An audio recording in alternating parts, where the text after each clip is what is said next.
warahmatullahi wabarakatuh. Om Swastiastu, Namo Buddhaya, salam sejahtera untuk kita semua. Selamat datang pada podcast Bersih, Berantas Korupsi dengan Humanis, produksi kantor Kementerian Agama Kabupaten Jembrana. Saya Ratna, akan memandu obrolan bersih kita pada kesempatan kali ini dengan tema yang sangat penting dan krusial dan selalu menarik untuk kita berbincangkan bersama, yaitu pentingnya budaya anti korupsi. Dan sahabat bersih, hari ini kita kedatangan narasumber yang istimewa. Beliau adalah tokoh yang dikenal idealis, kemudian visionaris, dan memiliki komitmen yang tinggi terhadap pembangunan zona integritas di lingkungan kantor Kementerian Agama Kabupaten Jembrana. Siapa lagi kalau bukan Bapak Kepala Kantor Kementerian Agama Kabupaten Jembrana, Bapak I Gusti Komang Budi Santike SAG MSI. Kita sapa beliau dulu. Selamat pagi Bapak. Selamat pagi Bu Ratna. Om Swastiastu, Assalamualaikum. Swastiastu, Waalaikumsalam. Iya. Dan terima kasih Pak sudah datang, berkenan hadir pada podcast perdana Pak. Jadi kali ini adalah podcast perdana bersih. Kita pilih tanggal cantik di tanggal 15 bulan 5 tahun 2025 Pak. Jadi tayangan perdana podcast kita dalam inovasi bersih kita pilih di tanggal yang cantik. Dan sebelum lanjut Pak, saya perkenalkan dulu salam bersih Pak, supaya kita kenal sama-sama sahabat bersih di rumah juga. Kalau saya bilang salam bersih, tegas melawan korupsi, humanis dalam aksi. Tangan dua juga Pak bisa. Jadi logo humanis tangan dua ke atas. Kita coba ya Pak. Salam bersih, tegas melawan korupsi, humanis dalam aksi. Diulang sekali lagi. Salam bersih, tegas melawan korupsi, humanis dalam aksi. Iya, luar biasa. Terima kasih ya Pak ya. Dan kita langsung saja Pak, tanpa berlama-lama, kita langsung ke topik ya Pak ya. Tanpa berlama-lama kita langsung ke topik. Pertanyaan saya yang pertama adalah, apa sebenarnya makna dari budaya anti korupsi dan mengapa ini penting ditanamkan di instansi pemerintah Pak? Silakan. Baik, pertama tentu saya menyampaikan terima kasih karena bisa hadir di acara yang hebat ini ya. Dan saya merasa berbahagia bisa mengisi podcast bersih ini untuk yang perdana ya. Terima kasih banyak. Baik, tentang budaya anti korupsi. Ini memang tema yang sangat penting untuk kita terus bicarakan, sampaikan ya, untuk memberikan penguatan ya kepada upaya-upaya untuk melawan korupsi. Budaya anti korupsi kalau kita pilah ya, jadi dua kata ya.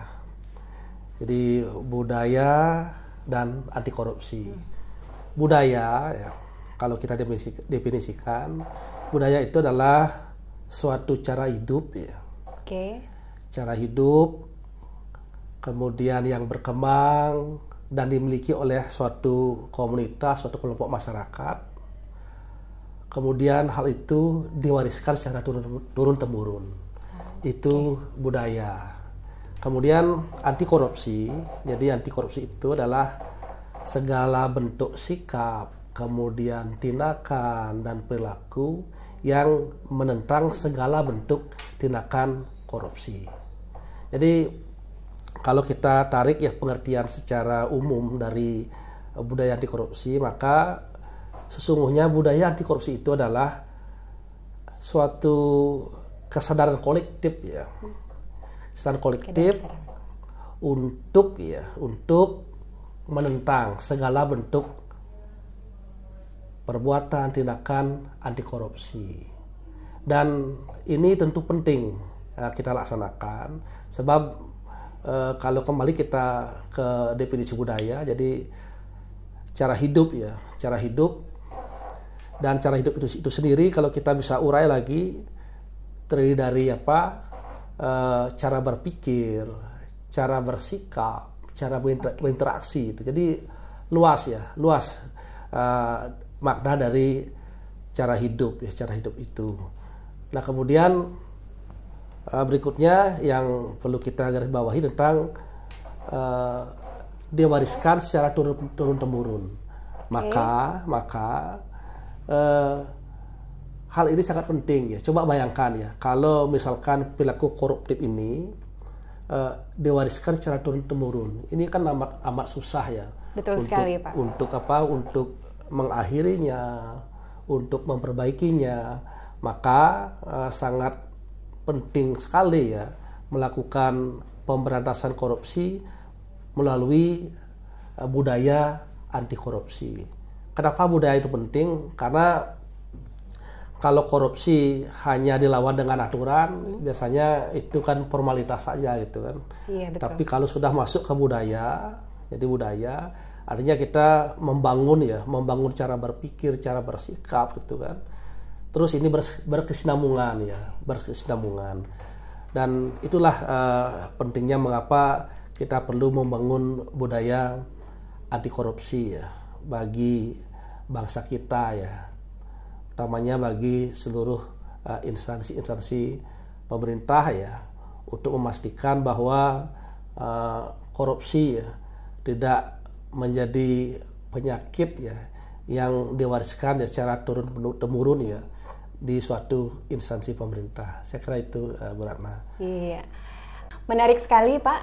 Jadi budaya itu sesuatu yang diturunkan begitu ya.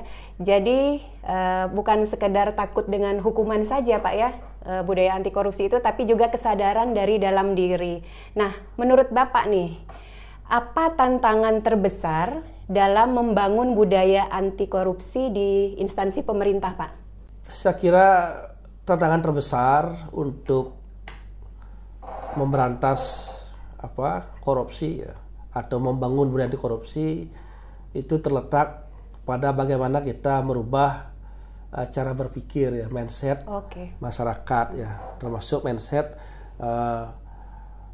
para birokrat ya, mindset seluruh ASN ya.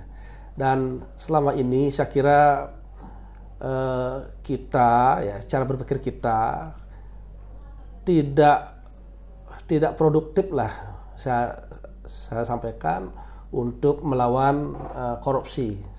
Dan sebagian besar kita masih sangat permisif ya terhadap korupsi itu sendiri. Karena korupsi itu kan sesuatu yang harusnya dibangun dari hal-hal yang sifatnya sangat kecil ya. Betul. Sangat sederhana. Iya. Dan yang sederhana itu kalau memang itu menguat dalam pikiran, dalam batin, dalam mental itu kan menjadi karakter. Kenapa saya bilang permisif? Satu contoh. Ketika ada pejabat ya di suatu instansi pemerintah, kemudian yang bersangkutan kemudian mengajak beberapa keluarga gitu kan untuk masuk ikut bergabung tanpa mekanisme seleksi, misalkan ajak masuk ya direkrut sebagai tenaga honorer itu kan. Kemudian kalau kita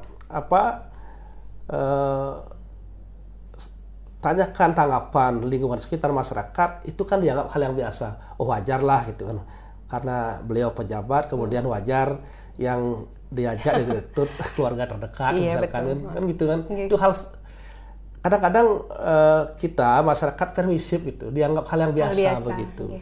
Nah, kemudian contoh sederhana lagi, misalkan di sebuah kantor misalkan ya, pegawai ketika ada misalkan di kantor itu misalkan pulpen yang lebih gitu kan, kemudian dibawa pulang karena punya anak, untuk anak di rumah, punya anak-anak untuk latihan gambar, menulis, atau kemudian ada kertas itu kan, pas punya anak kecil senang coret-coret gitu kan, bawalah, ambil beberapa lembar kertas, bawa pulang untuk dikit. Itu sesungguhnya kan cikal bakal perilaku koruptif sesungguhnya. Tapi itu kan dianggap hal yang biasa. Hal yang biasa. Misalkan contoh lain lagi, misalkan di kantor ada barang-barang yang sudah tidak berguna misalkan gitu, yang seharusnya kalau barang-barang itu kan dihapuskan misalkan, tapi seharusnya dihapuskan, tapi kadang pegawai ada yang bawa, oh ini tidak kepake. Dianggap nggak kepake, padahal tidak kepake, kemudian bawa pulang untuk pulang di lagi. rumah. Itu dianggap hal yang biasa. Itulah perilaku-perilaku yang yang ditanggapi secara permisif ya oleh sebagian besar kalangan masyarakat kita, termasuk kita yang ada di ASN ya, di birokrasi. Itulah tantangan terbesar untuk membangun budaya anti korupsi, saya kira, Bu Ratna. Iya, luar biasa sekali, Pak. Nah Pak, program bersih ini kan Bapak sudah tentunya tahu ya, di Kementerian Agama Jemberana yang sedang kita jalankan saat ini, menggabungkan edukasi, kemudian pengembangan teknologi informasi, juga ada pemilihan duta anti korupsi, podcast seperti ini juga, kemudian ada kanal aduan anonim, kolaborasi multi pihak.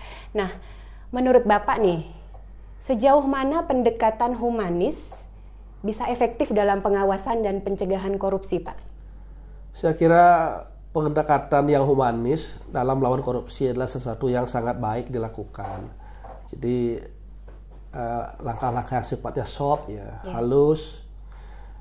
Karena memang untuk korupsi itu kita tahu ya bahwa langkah-langkah penindakan itu kan sudah dilakukan gitu. Ada yang berwenang ya Pak ya? Kemudian sampai masuk APH, kemudian hukuman yang berat, itu kan saya kira tidak membawa dampak efek jerah sesungguhnya. Dan kenyataannya memang angka korupsi kan tidak terjadi penurunan ya. Iya, benar sekali. Bahkan ada tren, ada peningkatan gitu kan, peningkatan. Jadi upaya tindakan ya, hukuman ya, itu ternyata tidak signifikan ya untuk melawan perilaku korupsi. Saya kira langkah-langkah humanis ya, jadi program bersih ini saya kira sangat luar biasa karena mengajak kita semua ya untuk berperan aktif ya, untuk membangun budaya anti korupsi. Ini kan langkah-langkah pencegahan. Preventif ya. Ada edukasi, kemudian promosi, dan ada pelibatan semua pegawai ya. Betul. Untuk menjadi bagian dari gerakan anti korupsi ya, melalui program bersih. Saya kira ini sesuatu yang sangat baik dan tentu harus terus didorong ya, agar penguatan untuk pencegahan korupsi ini bisa mendapatkan daya dorong sehingga ke depan kalau memang upaya besar ini dilakukan secara masif ya di semua instansi pemerintah, saya kira akan membawa dampak ya bagi upaya untuk melawan korupsi. Amin. Itu juga semangat kami Pak di tim bersih. Iya, boleh dong Pak terakhir nih Pak.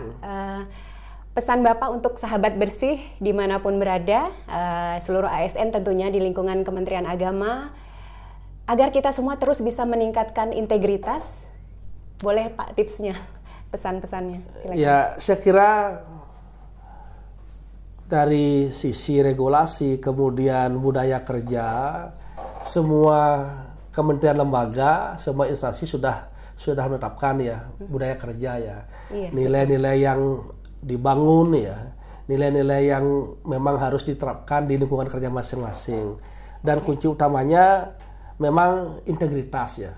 Jadi saya harap ya semua pegawai, semua ASN memegang teguh integritas ya, integritas. Jadi apa yang dipikirkan, apa yang diucapkan dan laksanakan itu menjadi satu kesatuan ya. Betul. Tidak beda, karena memang integritas itu harus kita anggap sebagai bagian dari ibadah kita. Betul jadi sekali, ya, Pak. Ibadah kita kepada Tuhan, terus pengabdian kita kepada masyarakat, bangsa dan negara. Kalau semua berpegang pada hal itu, saya kira upaya-upaya untuk melawan korupsi itu saya kira akan memberikan hasil yang signifikan ya bagi kita. Saya kira itu Bu Ratna ya. Baik, luar biasa sekali Pak. Terima kasih sudah memberikan inspirasi dan motivasi kepada kita semua dalam podcast bersih ini, dan saya ajak Bapak untuk menggemakan salam bersih sekali lagi Pak. Masih ingat nggak yang tadi? Ya, masih. Oke. Salam bersih. Tegas melawan korupsi, humanis dalam aksi. Saya Ratna mengucapkan terima kasih beserta kru tim bersih yang bertugas pamit undur diri. Terima kasih atas segala perhatian. Sampai jumpa pada podcast bersih di lain kesempatan. Wassalamualaikum warahmatullahi wabarakatuh. Om Santi Santi Santi Om. Namo Buddhaya, salam sejahtera untuk kita semua. Sampai jumpa.